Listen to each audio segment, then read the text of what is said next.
I'm actually going to start this video by trying to be calm. There is a lot to get excited about. This is the third Sonic the Hedgehog movie. It is based off the first Sonic the Hedgehog video game I ever played with Sonic Adventure 2 Battle on the GameCube. This is also the third movie in a franchise that we didn't think was ever going to be a possibility after the first trailer. But here we are, talking about the third Sonic the Hedgehog movie in theaters right now. I'm fine. I'm actually just fine. Live and learn, hanging on the edge of tomorrow. Hey everyone, and welcome to another episode of Reviewing the Cineweb. It has been a while. It's been... last one? I can't remember. It's been a while. It's been a crazy couple of months. I was in Los Angeles. I was hoping to get some content done there, but maybe you saw some of my written articles. Plug. Yeah, it's been just a really crazy journey. I have a slip of paper that says I did something now, aka graduated. Post-grad life is very weird. But that has, and there's been many a times where I've wanted to get a review out for you guys. I've thought, oh, I could do one on The Wild Robot. I could do one on Venom. I could do one on Wicked. Or Gladiator 2, if I ever see the first one still. Just none of it just ever got to happening. And maybe it's because, I want to put other projects on the forefront or whatever. Life just happens and, you get to the point where, you just got lulls. And the last couple months certainly have been a lull. But I could not miss. I mean, you guys, you already know what this video is about. It is about Sonic the Hedgehog 3, the movie, not the game Sonic 3, which is also Sonic 3 and Knuckles. And this also came out the same year as the Knuckles series on Paramount Plus, which I did quite enjoy, actually. As I mentioned up top, for all intents and purposes, we should not be here. We had a very terrible start, and us Sonic fans, we know how bad it can get just in the video games. And then everybody saw the original design, but then, to everyone's surprise, after the backlash, Paramount decided to change it. They delayed the movie. They brought in Tyson Hess, who has worked on all the animations since Sonic Mania, and fun fact, is a co-producer on this movie, which makes me so happy. Then you realize that, wait, so it was just the design that was a problem, because the first movie, it's decent. It's not great. Don't get me wrong, it's not great. But it is still a fun, enjoyable movie. And then they crank out another sequel 2 years later, pretty quickly. They introduced Tails and Knuckles, which was the natural next step. And it's just... and this was a couple months after No Way Home, and I had a lot of moments that just, there were things in that movie that similar to No Way Home, I thought I was never going to see on screen as a Sonic fan. And just to get it, so good. Not perfect. We all know the wedding subplot. It gave us so much promise. It was so much fun. And then we got the tease of Shadow. And then we all knew it was going to be coming out this year. And then I think at some point Sega earlier this year announced that this was the Year of Shadow. Or, I'm sorry, the Fearless Year of Shadow. Because he's fearless. I genuinely can't think of a single thing that in this movie or the games or the shows that he's ever shown any fear of. He's shown trauma on top of the movie, which we've already known about, and just a bunch of different small little things. We got Sonic X Shadow Generations, which I was just happy to get a Generations re-release, and then we got Shadow's own game, basically the equivalent of Bowser's Fury on top of it, and it's great. I really want to make a video on that. I didn't get to, but if I don't get to saying anything about it in other videos, it's great. Keanu Reeves got announced as Shadow's voice actor, which is awesome. I mean, I was actually personally hoping for this guy, Rob Pat, and they also have a Shadow Batman crossover. So I guess it all works out. Keanu Reeves is an awesome choice. Jim Carrey was coming back because he loves these movies more than the possibility of retirement, which I don't blame him, and I don't want to see him gone. There was just so much confidence that I feel like just everybody, you could tell, after what was such should have been such a shaky start, you just see the absolute upward momentum of these movies. I mean, I think critics' reactions were like solid to enjoyable, but like, public reactions were still really strong. It was just everything has just been building up to it up till this release, where it released the same day as Mufasa. And I mean, it's been the running joke that Sonic is gonna beat a Disney movie at the box office. Part of it is due to Mufasa just kind of having that Disney remake fatigue, and also just being a premise that people just aren't vibing with. I'm still curious to see the movie myself, but it's just like the fact that Sonic like has had so much more momentum. It's bringing in Shadow. It's taking in elements from one of the games that introduced so many people to the franchise.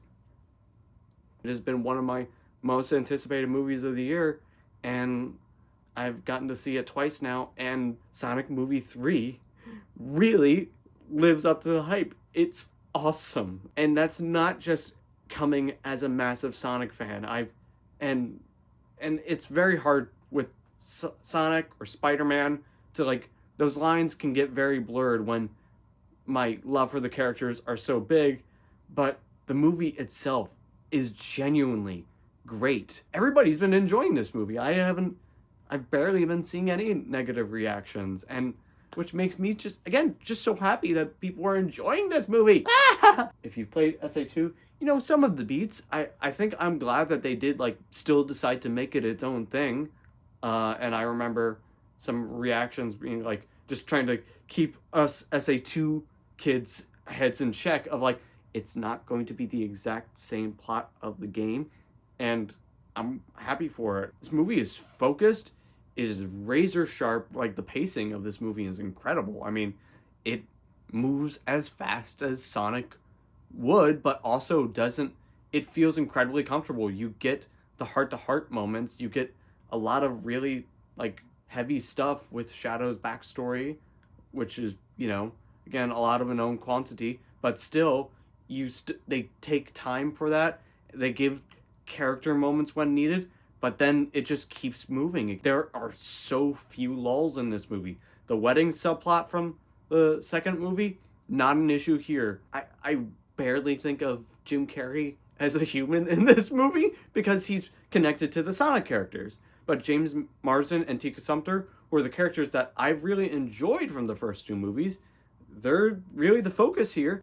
It's lean, it's cut to a minimum. This movie moves. There is, like, it goes from one thing to the another. Like, exposition is paced so well. At first I was like, it's gonna be shorter than the second movie, which I thought was interesting, but, that's maybe a good thing, because this movie it has very few lulls, but also feels incredibly comfortable. It's such a good running time. It is an adrenaline rush, which is really exactly what you want from a Sonic movie. Like, the first movie had lulls, the second movie again had lulls, and this movie, it takes no breaks. It is a boost to win movie, but also a boost to win game with good level design, and from what I understand, not like Forces, where it's just like, I really think that is one of the things that sticks out to me just as a film guy on top of a Sonic fan, because that is a key part of the character, is that the movie moves, and thankfully the story that it's moving through, because sometimes there are cases where you have a story that goes pretty quickly, but then you either don't connect with it, it's just messy, or it's just like, wasn't for me. Again, a lot of it is the beats of Sonic Adventure 2 with Shadow, 50 years, it has some elements of Cap in there for a reference point for anybody who is not familiar with the character of Shadow. And also, I got a lot more hints of Venom. Like, I feel like Venom and Shadow are kind of similar characters in terms of their franchises, but like, genuinely, with the way they do Shadow's story in this movie, he really does kind of feel Venom. Like, I mean, they do say it, like, he's an alien. They're afraid of him, and they developed that so well. Sonic, his dynamic with Tails and Knuckles could not have been better in this movie. Sonic's characterization, I mean, it's very much an emphasis on the leadership thing and the team dynamic. I mean, that's kind of been stated in trailers and in press things. They've been doing a lot of good press for this movie, and I just think it just works so well. All the different plot elements really do come in together. Agent Stone, played by Lee Majub, I think. I hope I pronounced his name correctly. He's great again as Agent Stone. They give him character moments, and that ties into how other characters are feeling. It's just a movie where everything really does genuinely come together seamlessly. You never really question where the plot is moving. It just feels so natural. Well, okay, I guess you could say you question where the plot is going, if you're just doing the natural questioning thing. And as Sonic fans, it's like, well, what pieces of it are they going to pull? And I think they pull really all the right pieces for it. This movie is very much focused on Shadow, Gerald, and Maria as the new characters, and really that's pretty much it for like new Sonic characters. I think a lot of people were hoping and expecting for characters like Amy or Rouge. Rouge has some other things that might make her hard to adapt. People were just wondering like what other Sonic characters are they going to bring in, and they did really keep it focused to Shadow, and also the introduction of Gerald Robotnik, who is played by Jim Carrey as well. I guess to just jump to that as well, Jim Carrey he's always been great in these movies.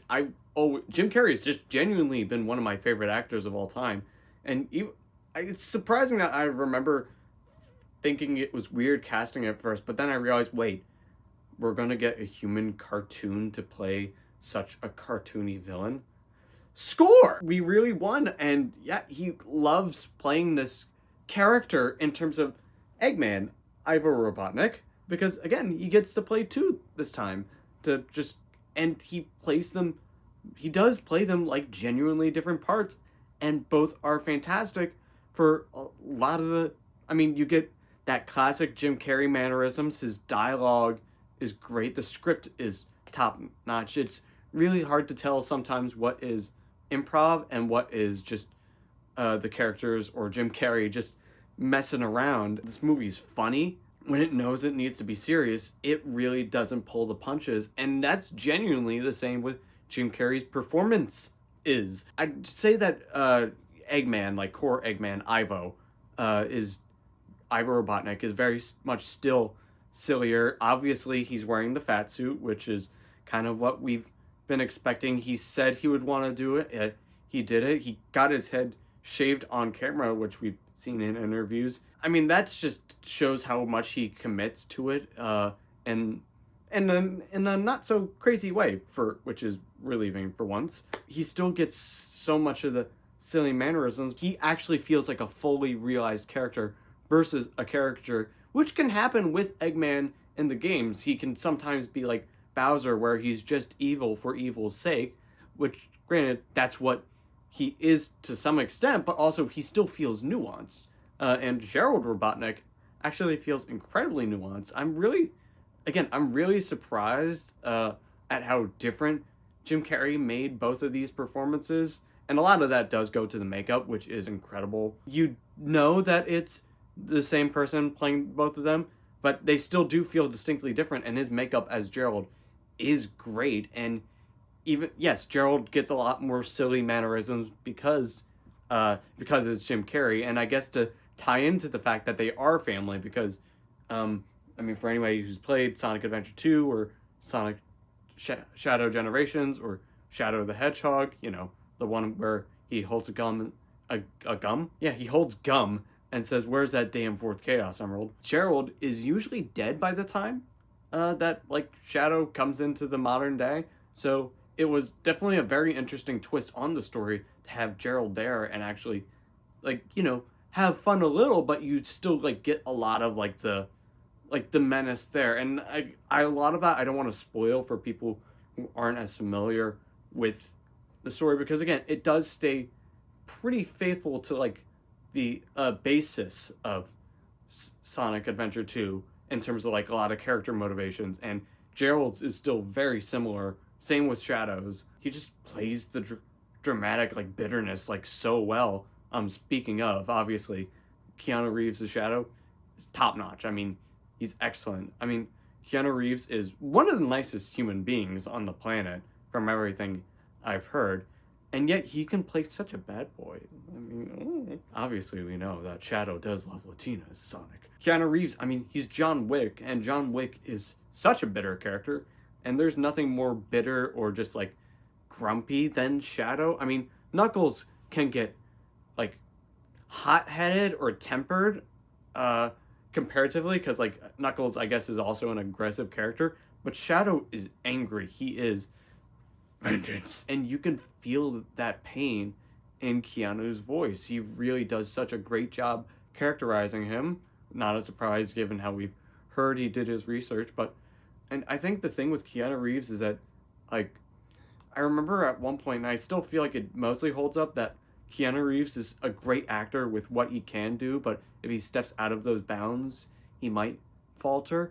But, I mean, again and again, he proves that he is still an insanely talented actor. He gives Shadow his all. I guess just talk about the VFX and animation for a second, because it is largely an animated film in a lot of aspects, because of how much CG it is. And I think they play it so naturally. I mean, Jeff Fowler has a history with animation, working on some Sonic game in cinematics, and the effects are phenomenal. I mean, again, compared to where we were to now is insane. I mean, all the action with Sonic and the characters looks so real, but then they still have that animated presence. Like, it is a good, really good hybrid case, because as a lot of times with live action CG hybrid movies, sometimes it just looks awkward.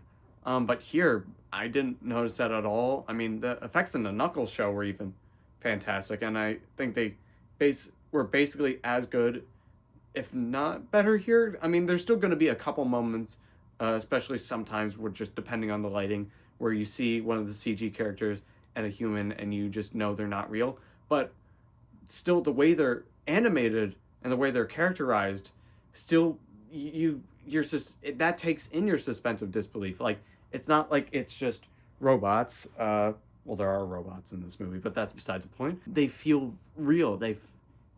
Even if you have the slightest bit of, like, disconnect with, like, maybe an effect that's off, you still buy it, because you buy the characters, you buy the way they look, they act. Again, a large part of that, on top of the amazing VFX team, I really wish these guys were on the Oscars shortlist, because, I mean, what they do with the Sonic movies is so critical that I really do think they would be worthy of VFX nom. I mean, that category is always stacked per year, just because there's always going to be a lot of blockbusters, and there's always going to be a lot of great effects. But, like, I really think, like, they gave it their all. And again, a lot of that is because Jeff Fowler has a clear background in this stuff. His direction for these movies has been really strong, and I don't think it has been any better here. With the help of some really great cinematography and some strong editing too, that just really balances the hyper fast action with the pacing and also with the dramatic beats so well. This Fowler's choices are just, they feel inventive, they feel alive, he has such a good grip on the tone. I remember, like, thinking maybe at one point I was like, maybe I have some tone issues, because yes, the movie can be incredibly, incredibly funny at points, but then it shifts to the dramatic moments pretty quickly. But with the way Jeff Fowler does it, that is really the mark of a fantastic director, and I think he knocked it out of the park. Again, they listened to all the feedback with the designs in the first place, the human subplots. The music is awesome this time. I'm a fan of Junkie XL, and I only thought his scores for the first two movies were okay. Not, like, bad, but, like, they didn't have, like something that felt uniquely Sonic, or just unique in general. But here, again, like with everything else, they took notes, because on top of incorporating Live and Learn, Crush 40, hell yeah, they incorporate that. That's no secret at this point. We've seen it in the trailers. I doubt that's going to be a spoiler you're going to be able to avoid. But on top of incorporating that, there's just a lot more personality in the music. There's a lot more soul, atmosphere, and also again just the action sequences have that Sonic energy that just it gets you going. Again, the dramatic moments really work. The needle drops are pretty good. I mean, I thought the needle drops for the soundtrack songs were good in the first two movies anyway. They're significantly better than the Mario movie. It's hard not to just feel the sense of happiness from this movie because it does everything so well. As a Sonic fan and as a film buff, like that's just it keeps blowing my mind. Ben Schwartz is still phenomenal as this character. And the characterization of him is off the charts. The filmmakers and the writers have such a good grasp on Sonic and all the characters. Tails and Knuckles are awesome in this movie. Colleen O'Shaughnessy, who is, I guess, the one thing that will always stay true for the games and the movies. She got the lucky end there, and she's still great as Tails. Tails has so many great moments. Idris Elba is still awesome as Knuckles. There's very few characters that feel neglected or not loved in this movie. Probably an overused phrase, but we really are living in the best timeline as Sonic fans right now. I mean, the games are doing so well. The movies are doing so well. They understand the characters so well. I just love just seeing Sonic, Tails, and Knuckles get to just do their thing in this movie, because that is, like, I guess, brief in the third movie, because, or no, not the third movie, the second movie. It is brief seeing Sonic, Tails, and Knuckles work together, because that's like, Knuckles just comes in at the end to join them. Another small thing to note, that I'm really glad that they were able to make Knuckles' story and Shadow's story, which do have a lot of similarities, but they do feel different. And again, the movies do feel different, but but they also feel synonymous with each other. They make me so happy. Is it perfect? Definitely not. But again, I think the glaring issue of the second movie with the wedding subplot is very much, that's really not an issue. The genericness case with the first movie is gone, because this movie feels like a Sonic movie, but in a good way, where it has just a very fun and adventurous story. You have the fun, you have the serious, you have the action, you have the heart. It's just, oh my god. No movie is ever perfect, and these movies are not perfect. There are definite holes to poke. There is still some of that, like, telly dialogue of, so this is what this is really about here, which, granted, I think the easy thing to forget is this movie is for kids. Ultimately, Sonic is for kids in general. You're gonna need that, and I think they handle it mostly well, so I'm not gonna get, like, too harped on it. There's some plot points that don't mesh well. I guess maybe my slightly biggest issue would be with Kristen Ritter's character. I'm so happy to see her again. I loved her in Jessica Jones. I still need to see the second two seasons, but I love her as Jessica Jones in the first season in Defenders, and I was happy to see her in such a big thing. Like, I liked her character in it, but I feel like her character was just kind of underutilized. She's just kind of there in the movie and doesn't really add too much to it. But if you are just going in to this movie and you're just looking for a good time, you are going to get an amazing time. I mean, this feels like the biggest Sonic movie. I don't know if it's going to be the biggest at the box office yet, just because there's so much competition, but it's easily the best movie in the franchise. I don't think anybody can disagree with that. From what I understand, I believe Jeff Fowler said that they're taking it one at a time. Ironically, these movies, even though they come out fast, because gotta go fast, Sonic games have a history of being rushed, but these movies haven't felt rushed. They've felt like very comfortably released. Cannot wait for Sonic movie 4. Yes, the end credits scenes in this movie are pretty great, especially the first one. They're obvious teases for the future. even if you're not a Sonic fan, there's just still so many moments that seeing him on the big screen is it's just gonna make you smile or just laugh your guts out because, again, this movie is hilarious. I had a great time with Gianella and Cody at the fan event. I had a great time seeing it again earlier today with my brother and my close friend from back home, Jason. And I'm gonna probably be seeing this movie again whenever I can. Objective rating, 9 out of 10. And then subjective, I love this movie so much. I was crying tears of joy. I feel that right now, but like I'm actually like not having tears of joy, but that's not because like it's like I want to, but like my body's like, I highly recommend it. Am I biased? Absolutely, but as I've heard said a couple times, I'm a fan. Serve me. Thank you guys so much for watching this video through if hopefully you didn't have to use chaos control to watch me at double speed. I know I ramble, and I appreciate you for staying with me till the end of this video, and for, I guess, just sticking with Spinning the Cineweb videos in general. I really want to get more of these videos off the ground now that I think I have my footing in a better place, and I want to get back to it more, and I don't think there's a better way to come back than with Sonic. Thank you for watching. Do all the things, like, comment, and subscribe. Please share this with people. I would love to if I get even more of you guys and I get people pestering me to do reviews, it makes it easier to do reviews. I would love to spread the word around about this little blue hedgehog. Have yourselves a great night. Take care. Live and learn, baby. Live and learn! Hanging on the edge of tomorrow! What a time to be alive for Sonic fans.